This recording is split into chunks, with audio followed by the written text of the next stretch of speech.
기업금융 쪽에 많이 치우쳐 있는 은행들은 다 점점점 힘들어지고 있다는 거예요. 가장 핵심 지표는 부채 비율에 있더라. 지금은 전형적으로 이 부채 비율이 경착륙되고 있는 구간이다. 기업 경기가 추락하는 만큼 사실은 기업 금융과 관련되는 뱅킹이나 은행 그쪽의 시스템들은 수익이 악화되면서 이렇게 위기로 하나씩 표출되고 있다.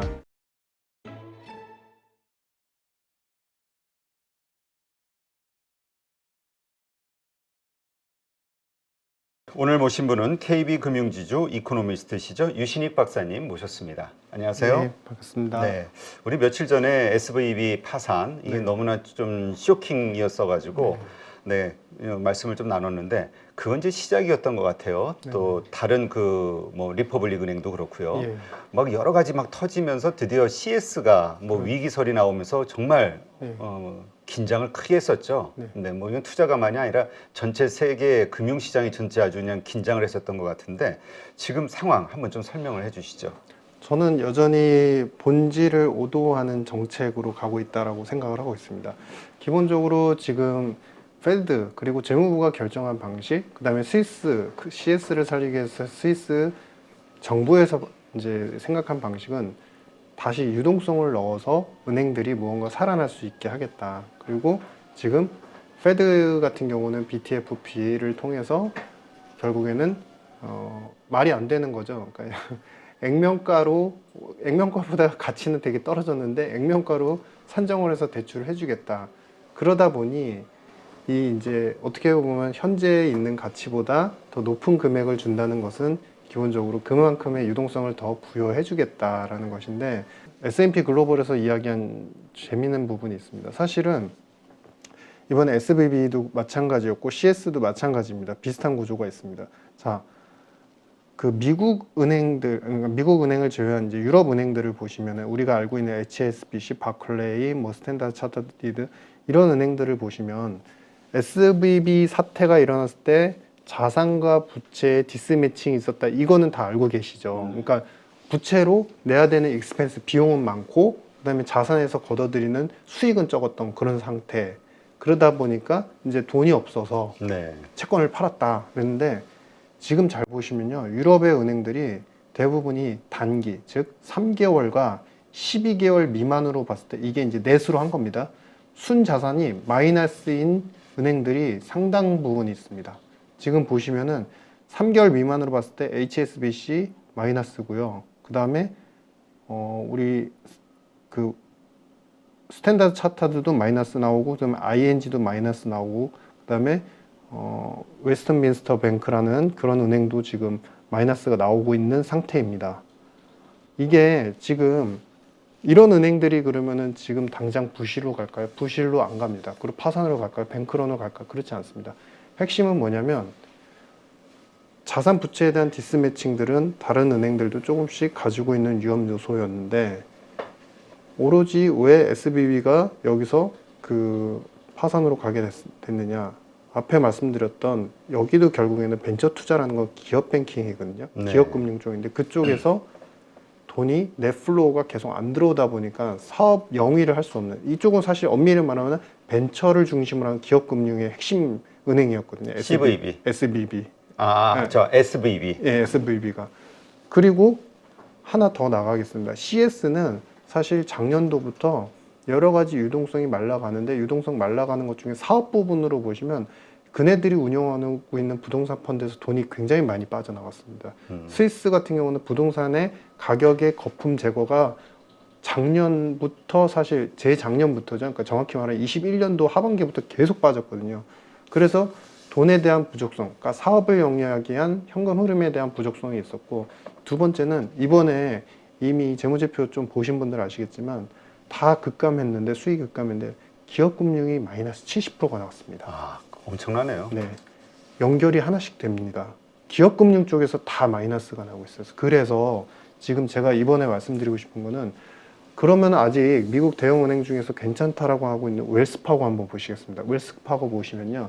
전체 이익 규모로 봤을 때는 일단은 그 29억 달러 넷 인컴이 나왔죠. 작년도 4분기 기준으로. 그래서 이 은행 같은 경우는 전반적으로 보시면 컨슈머 뱅킹, 그러니까 우리가 순수히 얘기하는 커머셜 뱅킹, 그 다음에 코퍼레이트, 인베스트먼트 뱅킹, 그다음에 웰스 매니지먼트 이렇게 다 분산화되어 있습니다. 분산화돼서 론을 대출을 실행하고 사업 부분도 이렇게 분산화가 되어 있거든요.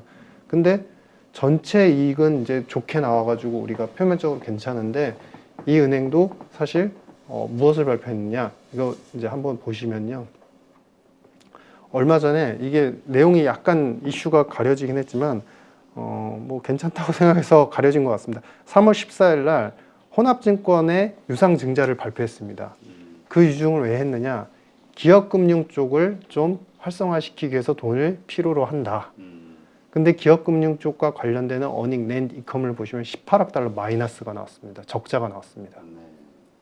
지금 은행들의 대부분이 WM에 집중되어 있는 대형은행들은 괜찮게 버티는 듯 보여요. 근데 그 안에 세부적으로 사업 포트를 보시면은 기업금융 쪽은 마이너스가 나고 있고, 그리고 이와 연결해서 CS도 마찬가지로 기업금융이 마이너스 70%, 전년비 70% 이렇게 수익이 줄어버렸고, SBB도 큰 틀에서 보면은 기업금융, 즉 벤처, 그러니까 중소기업 기업금융이죠. 거기는 그쪽이 마이너스 폭이 굉장히 커지면서 수익을 당장 창출을 못하고 넷플로우가 계속 마이너스, 그 돈이 빠져나가는 구조니까 파산이.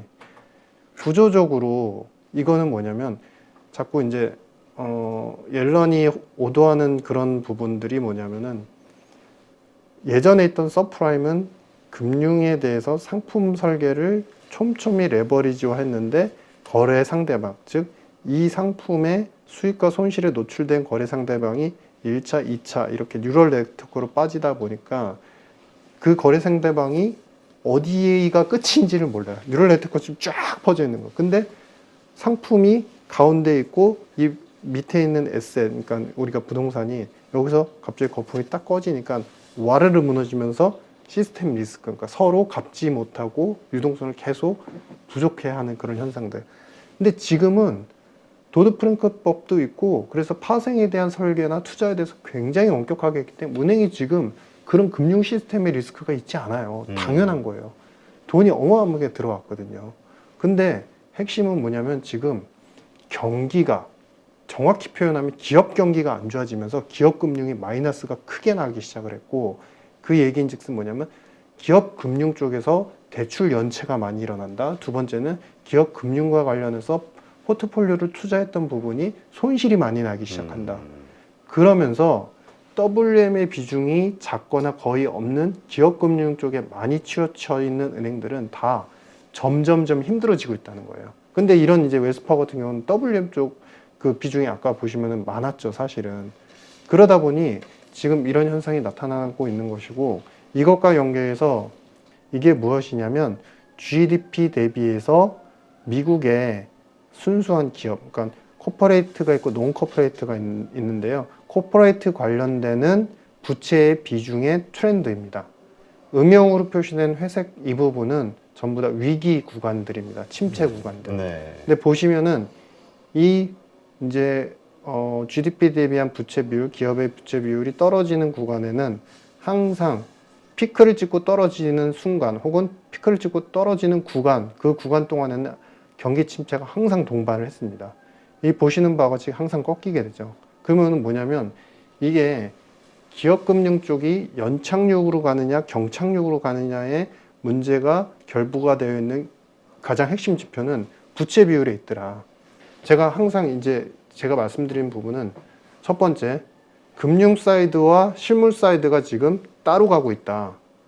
그런데 이번에 문제가 봉착이 되니까 이 문제에 대해서 페드와 재무부, 그 다음에 그 스위스 같은 경우도 이 문제가 봉착된 부분이 실물 쪽에서의 귀인할 가능성이 상당히 큰데 그것을 또 은행의 유동성을 넣으면 다 된다라고 하기 때문에 시장은 이에 대해서 안도와 기대를 하고 있다. 그럼 마지막 세 번째, 본질적으로 봤을 때 문제를 일으켰던 이 기업 경기에 대한 굉장히 빠르게 나타나는 침체, 이 양상들이 돈을 넣었을 때 풀릴 것이냐? 아니다라는 겁니다. 이 부채 비율이 이렇게 감소를 하고 있는 구간에서는 첫 번째, 기업들이 매출을 일으키기, 그러니까 더 인플레 시대에 매출을 더 많이 일으키기가 힘든 환경이라는 것이고, 두 번째는 비용에 대한 부분들, 특히 인건비에 대한 부분들을 감당하기 힘들다는 거예요. 거기에다가 차입 비용에 대한 감당할 수 있는 여력도 많이 떨어졌다는 거예요. 그렇기 때문에 지금은 전형적으로 이 부채 비율이 경착륙되고 있는 구간이다. 이 구간에서는 지금 아직 우리가 NBR에서 사이클상 지금 침체다, 침체가 언제부터 진행됐습니다 선언을 안 했습니다. 왜냐하면 침체가 돼서 거의 마지막 최저점에 갈 때 그 선언을 하게 되거든요. 근데 우리가 지금 침체가 진행 중에 있을 가능성이 있고, 즉 정부는, 요약을 해드리자면 정부는 어찌됐든 세금과 이 미국이라는 경제 프레임을 어느 정도 지켜나가기 위해서 가계는 죽이지 않고 이전 소득을 계속 주면서 소비가 되게 잘 되는 듯 보이지만 실질 소비는 그냥 횡보하고 있는 추세이고, 반대편에 있는 지원을 못 받는 기업 경기는 계속 추락하고 있고, 기업 경기가 추락하는 만큼 사실은 기업 금융과 관련되는 뱅킹이나 은행 그쪽의 시스템들은 수익이 악화되면서 이렇게 위기로 하나씩 표출되고 있다. 근데 이거를 다시 은행에다 돈을 넣는다고 됐냐? 본원적인 그 포인트가 됐던 기업 쪽이 살아나지 않으면 이거는 해소되지 않을 거라고 보겠습니다.